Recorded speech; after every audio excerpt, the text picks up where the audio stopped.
Hello, people of the internet. Welcome to the special report, your news and views program about geek gaming culture on said internet. Coming up in this show today, the Microsoft E3 press conference has now been in the books. We're going to talk about all what they announced, including a new console that is in the works for holiday of 2020 and the acquisition of a pretty good, albeit little bit controversial studio. Oh, and a Keanu Reeves sighting that makes it all worthwhile. We're going to talk about all the games that they announced, all the things that they announced, some good, some we'll have to wait and see how things play out. My name is JD Shadow. All of this and the OC Remix track of the day comes your way right now. I know I'm a little late getting to this. I did not realize that Microsoft was going to do their E3 2019 press conference on a Sunday. Usually they do it on a Monday. When E3 comes along, they usually wait till a Monday or a Monday morning to do this. This time they decided to do it on Sunday, and that threw me a little bit off. I thought maybe they were going to wait a day for this to happen, but seeming as how there's not really that many console manufacturers who are doing a press conference. Nintendo usually doesn't do one, and Sony bowed out this year. We're not getting that much in the way of press conferences from the big three, and I was debating whether or not to even do a special report with all the different press conferences, because we're just getting some from places like EA and Bethesda and of course Microsoft. EA I'm not sure if I'm even going to do still, because that's EA and you know what to expect out of somebody who's going to cover EA, because that's just about how things go with EA.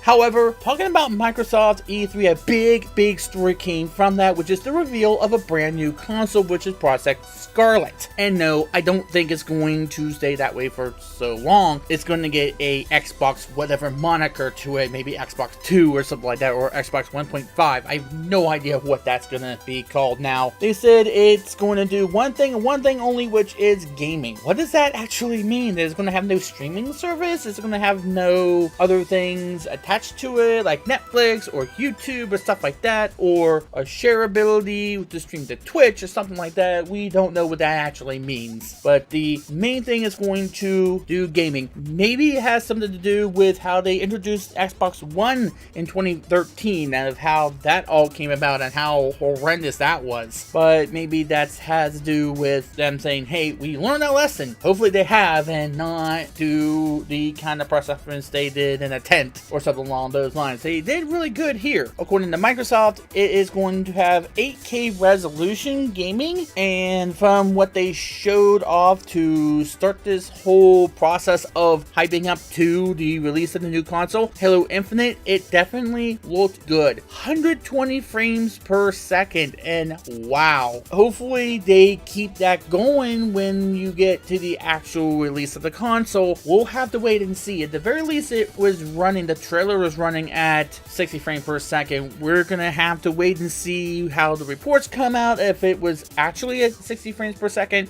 or if it was a pre-render thing. There was one other game that I don't know if I would pick up because I'm not very big on the franchise, but looked extremely beautiful. I'm talking about the flight simulator that they showed off. Wow, was that absolutely amazing looking. I'm not sure if I would pick that up. I'm not sure how the reports are going to come out from that as either. But let's get back to the console. SSD technology, solid state drive technology. That's the first time I've ever seen a console manufacturer decide to go with that. Now we have to wait to see how Sony responds. There was some rumors that Sony was going to come out with their own console, where it is probably going to be called PlayStation 5. I would love to see Sony change how they name new consoles, like the PlayStation Next or something like that. Do something else. Call it something new. Why the PlayStation brand has to do 1, 2, 3, 4, 5? At some point, you're gonna have to come up with something even a little bit more creative than that. But AMD technology, I can't remember the Xbox One if they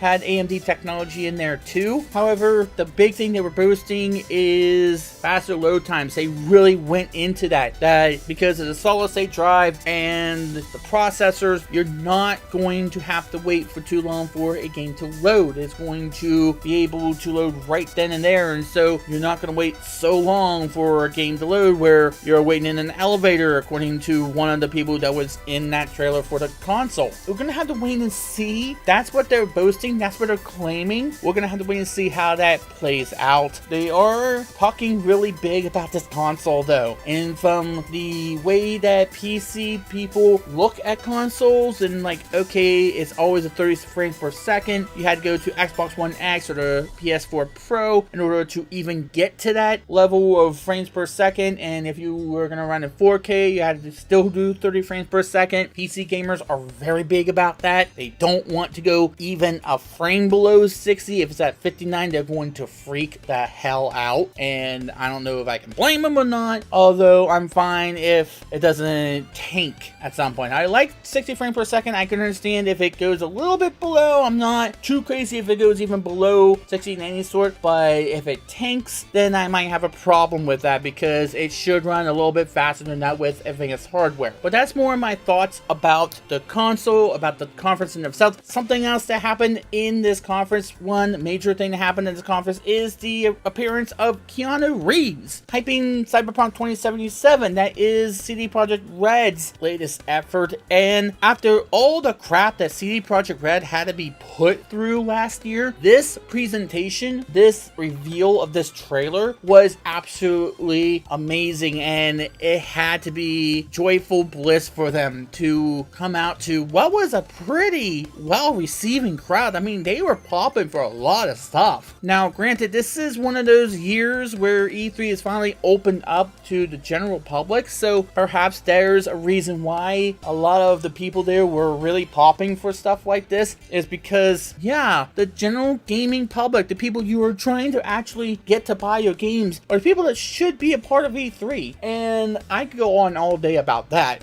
But Johnny Utah, I mean, Keanu Reeves, he has a lot of critics, but I think he's a good actor. I don't think he has put on very many performances that I could see as very awful. I mean, yeah, he might have the same kind of acting with every character he does, but there's something about him that just draws you to him, that just draws you to his charm and how he takes on different roles. And I did not know that he was going to be a part of this game, and that just sells this more for me. Though Cyberpunk itself is going to be sold for me on this trailer, because I want to see what this is going to be all about. Now, I don't know why they bleeped out a lot of the words in this trailer, a lot of the more profane words. I don't know that not many people want to hear those kinds of things in the morning and stuff like that, but you're talking to a group of gamers who are going to see things like Gears 5 and Halo and other M-rated games that they showed. Why the language? You're not going to censor the gore or the lewd imagery. Why the language? I don't understand that. That seems like kind of weird given the other types of games you're showing. I don't understand that. Maybe that was something that CD Projekt Red thought they were needing to do. I don't understand that. But that's not taking anything away from the trailer. It was amazing. I would really love to see an uncensored version of that trailer.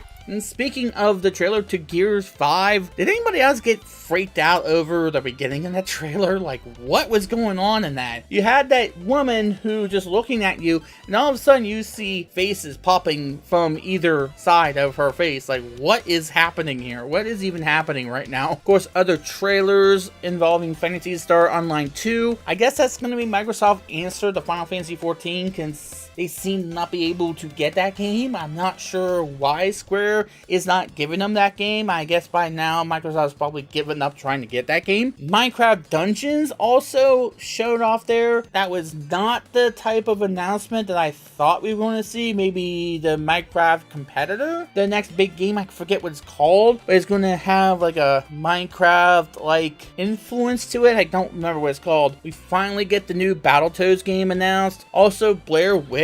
I don't know why they're even trying to bring that franchise back, but whatever. Namco came out swinging with a couple of other games. The new Tales game was announced, as well as Elden Ring, which is their other effort, which is from Software, which basically means you're going to get a balls to the wall difficult game. Also from Ninja Theory is Bleeding Edge, which is also, to my surprise, a Overwatch clone with Borderlands style graphics, which, yeah, Borderlands was shown off here too, but let me me get to Bleeding Edge, because Ninja Theory has a lot of talent and they have a lot of great developers, a lot of great people in their studio, and this is what you come up with. This is the new game you're coming up with after you get acquired. At the very least, the only real thing I got out of that trailer was the notion that they actually acknowledged they made Heavenly Sword for the PS3, one of the good games that came out of the early days of the PS3, and I really wish there was a sequel to that game because it was really short, but they left us wanting more. Are you kidding me? That was the one thing, that was the only thing that I thought was interesting about that trailer, was the fact they acknowledged that they actually made that game. That tells me that I wasn't really that into this game. One of the other things that was announced was Xbox Game Pass for PC. Well, that's about time they did that. That's including a new subscription fee of $11.99, which is more along the lines of their Ultimate Pass, which is basically including everything they currently charge for, which is the Game Pass for PC and the Xbox Gold. I forget something else they had. You can probably see it on the screen, so I'm going to show that to you. And Project X Cloud also shown off here, which has something called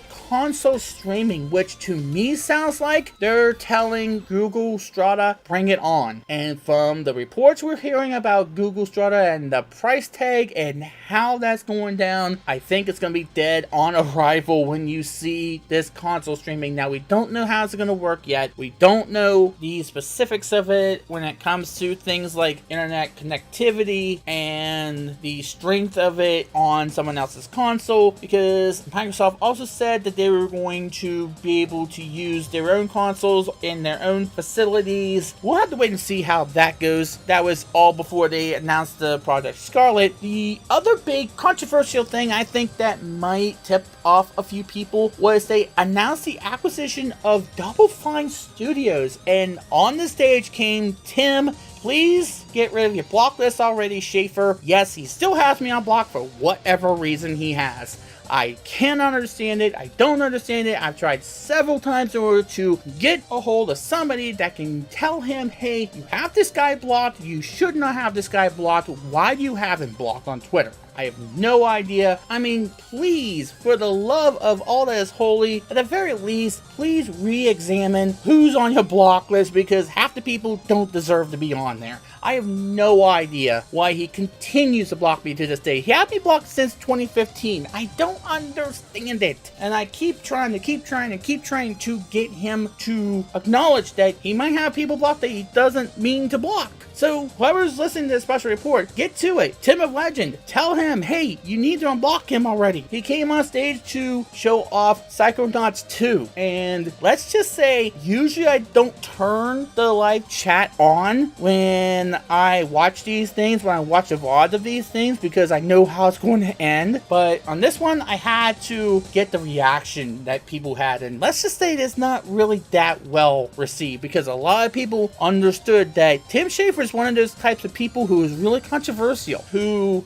he's had some problems with funding games before and has had a lot of problems with getting things out on time. So now he has no excuse because Microsoft owns them, basically. And yeah, I did see that one of the people were saying that they would only be acquired if they got full creative decision making on their end. So we'll see how that goes. Again, Microsoft is Microsoft, so we know how that kinds of ends. But again, this is a weird marriage of sorts. I don't understand that. But yeah, that was the whole gist of the conference. They really tried to hit with world premiere first on Xbox, and they just tried to give game after game after game. Not too much in the way of presentations. I did like when they brought out the Forza Horizon Lego car that they came out with. I thought that looked really interesting. I'm kind of a sucker for that. Also, they did come out with that Forza Horizon expansion, the Lego expansion, which goes like what we had in the last Forza Horizon when we had the Hot Wheels expansion. Now it's the Legos. I really do think that Forza Horizon is a much better franchise right now than Forza Motorsport because of the arcade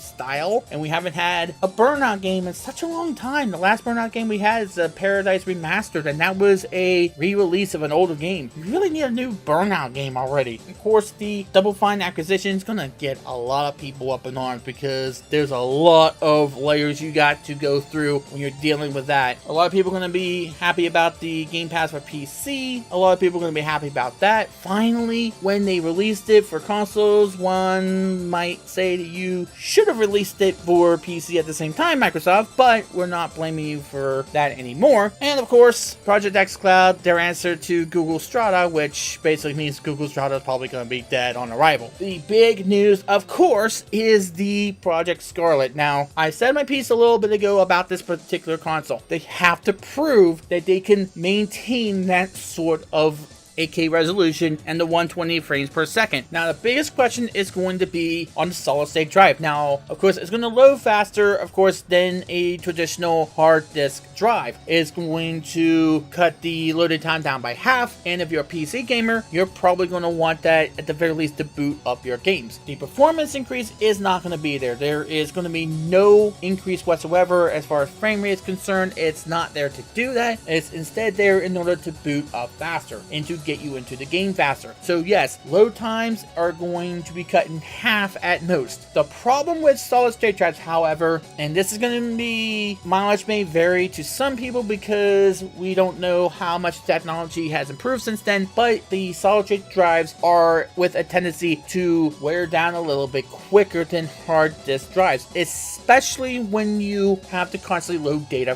from it, which is what gaming is going to do. Now, we don't know how much it will affect that, and we don't know what's going to happen when you run, say, Halo Infinite from that particular drive, but that's definitely going to be something we're going to have to watch out for. Plus, keep in mind that solid state drives per gigabyte is going to be a bit more expensive than a traditional hard disk drive. So what does that mean for the price of the system? We know nothing about that quite yet. Of course, they announced this for holiday 2020, so there's a lot we have to get to before we even get to a price point, but let's keep that in mind, that solid state drives tend to be a lot more expensive and a lot more cost heavy than a traditional hard disk drive. That's why a lot of gamers have both in their systems. I have a solid state drive in order to boot up Windows 10, and then I store all my games on a traditional hard disk drive because it is pretty good for that purpose.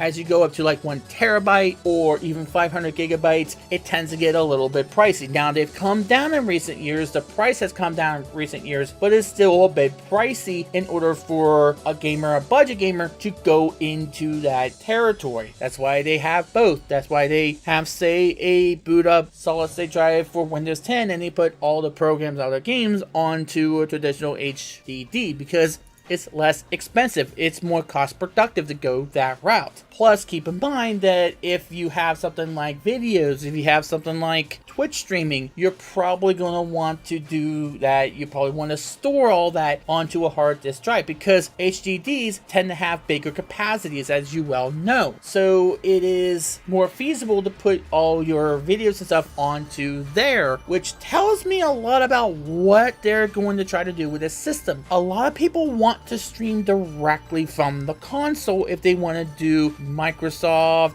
Xbox, or something along those lines. Now, a lot of people, if they do Twitch streaming, they will use the capture card. They will use something in which they can run it through into their computer, and then they can use OBS or XSplit. They can use their own overlays and stuff like that. Many people who are more hardcore Twitch streamers are going to do that. They're not going to worry about whether or not they have an integrated Twitch system or an integrated YouTube gaming system or something along those lines. So that raises the question, are they going to take that kind of functionality out of the console? Which goes back to the question, is this going to be something that is going to strip things like Netflix and Hulu and YouTube out of the system? If that's the case, then how many people are going to miss that when and if it's gone? You may be surprised how many people would want to keep those types of things in, and how much of a selling point that's going to be to some people. With the innovations and the advancements of smart TVs and other systems supplying that kind of service, is it something that Xbox is going to want to say, hey, we're better off just keeping this to a game? And how many people are going to be happy about that? That remains to be seen. A lot of questions, however, a lot of great things come from this announcement, but we'll have to wait and see how that plays out. We're going to have to see how it all goes down as we keep hearing more and more about this particular console. And again, what's the actual name going to be? Project Scarlet is not going to be the final name of the console. console by any stretch of imagination. If you think that's going to be it, you don't know how people name these things in the early going.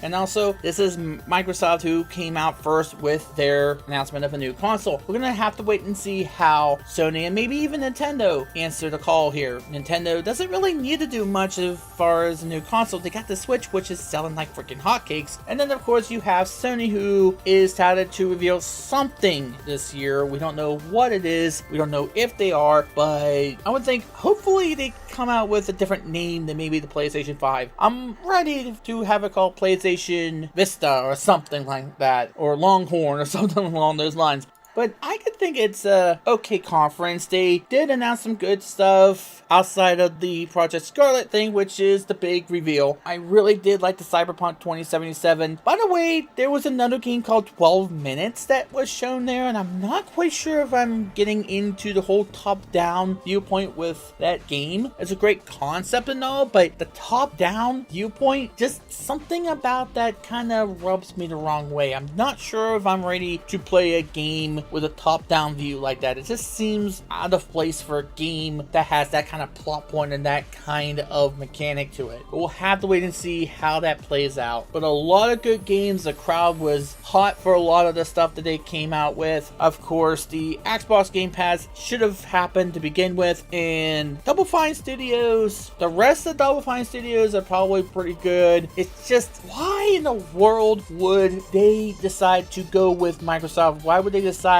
that Microsoft was a good company to buy them out, or for anybody to buy them out, given what they've said about staying independent or being a revolutionary force in the indie gaming scene? I don't understand the mindset here. I don't understand that. And of course, Tim Schafer is always a polarizing figure. You know how people are going to think about him, although I would love to see him unblock me already. But yeah, a pretty good conference outside of the Project Scarlet reveal and the Double Fine thing, and of course Keanu Reeves being on stage. Not anything else really blew us away, and not many things really questioned our sanity in any sort of way. I do think the Bleeding Edge thing is too much of a Overwatch ripoff. Does seem as though Ninja Theory is better than that. Ninja Theory is known to be better than that, and I don't want to see Ninja Theory become a ripoff artist. I want to see him do original stuff. They are a talented studio. I really want to see them do more stuff than that. And yeah, very well deserved. Cyberpunk 2077 CD Projekt had to get that kind of response after all the crap they went through last year, after everything that went down with them getting doxxed and stuff like that. Please, let's not do that anymore. It's just a game, people. It's just a game company. Let's get over it already. That's going to do it for this edition of the Special Report. Thank you as always for watching. I might do more like this on some of the developer press conferences, maybe Bethesda, maybe Square Enix. I'm not sure if I'm going to do this for the EA one, because we all know how we feel about EA, and EA, unless they really want to change the ways, they're really not going to be worth it to think that they have. So there you go. On to the OC Remix track of the day, and as we're running through the tracks that Total Biscuit used for his content patches and stuff like that, the fourth one out of that mix for the content patch was one from GoldenEye 007 called Creeper at the Train Depot by Black Panther. Enjoy this one, and I will see you next time. My name is 80 Shadow. That just happened.